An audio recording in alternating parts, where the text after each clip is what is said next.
भारतीय सियासतदानों ने अपनी ही आवाम का पैसा चोरी कर लिया। 1.5 अरब लोग जानते ही नहीं कि उनके साथ कितना बड़ा फ्रॉड हो चुका है। भारत की तारीख का सबसे बड़ा स्कैम जानकर आपके होश उड़ जाएंगे। बहुत बड़े घोटाले को अगर एक ही लाइन में समराइज करें तो यूं होगा, तुम मुझे चंदा दो, मैं तुम्हें धंधा दूंगा, और चंदा नहीं दिया तो एड़ी का फंदा दूंगा। ये चंदा धंधा की शुरुआत 2017 में मोदी सरकार ने की।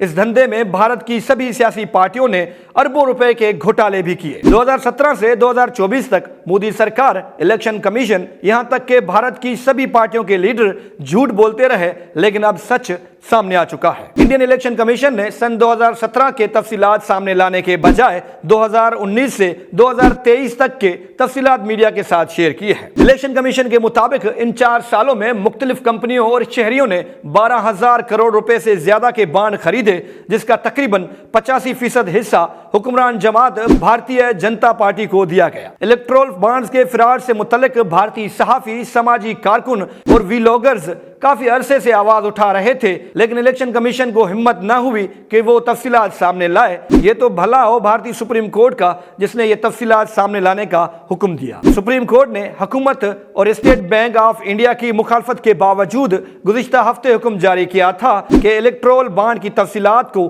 आम किया जाए। अदालत ने इस स्कीम को गैर कानूनी नहीं कहा, लेकिन ये जरूर कहा है कि एक फाल जमहूरियत में सियासी फंडिंग की शफाफियत बहुत अहम है। अब समझने की कोशिश करते हैं कि ये इलेक्ट्रोल बॉन्ड्स आखिर हैं क्या। इंडिया में सन 2017 में इलेक्ट्रोल बॉन्ड्स मुतारिफ कराने का मकसद ये था कि मुल्क की सियासत में इस्तेमाल होने वाली गैर कानूनी दौलत का रास्ता रोका जा सके। सियासी पार्टियों की फंडिंग के लिए मुतारिफ कराए गए इलेक्ट्रोल बॉन्ड के जरिए दी जाने वाली रकम पर सूद नहीं लगता, यानी उनमें किसी किस्म की कोई कटौती भी नहीं होती। ये बिलासूद बॉन्ड्स एक खास मुद्दत के लिए जारी किए जाते हैं, जिनके तहत सियासी जमातों को 1,000 से लेकर 1 करोड़ रुपए तक की रकम दी जा सकती है। इस इकदाम के तहत इंडिया का कोई भी शहरी या कंपनी साल के मखसूस दिनों में इलेक्ट्रोल बॉन्ड खरीद कर अपनी पसंद की सियासी जमात की माली मदद कर सकता है, और मज़कूरा सियासी जमात 15 दिन के अंदर यह रकम किसी भी सरकारी बैंक से आसानी से निकलवा सकती है। कानून के मुताबिक इन बॉन्ड्स के जरिए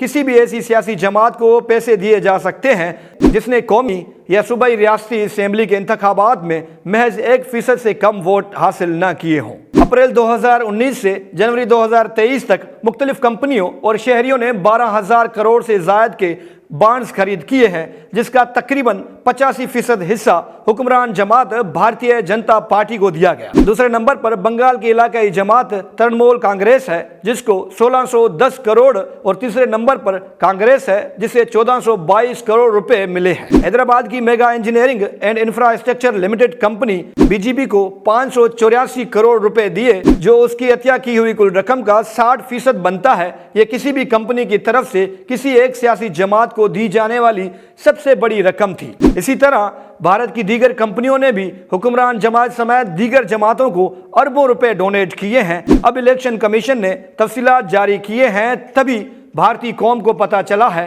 कि उनकी कमाई हुई दौलत आखिर कहां खर्च हो रही थी। भारत में हुक्मरान जमात को फंडिंग देने वाली कंपनियां रातों रात अरबपति बन गईं, लेकिन जिन कंपनियों ने पैसा देने से इनकार किया, उनके लिए एड़ी का फंदा तैयार किया गया। पाकिस्तान में भी सियासी जमातों को कौन कौन फंडिंग करता है और वो पैसा कहां जाता है, इससे मुतल्लिक आज तक हकायक सामने नहीं आए, जो कि सामने आने चाहिए।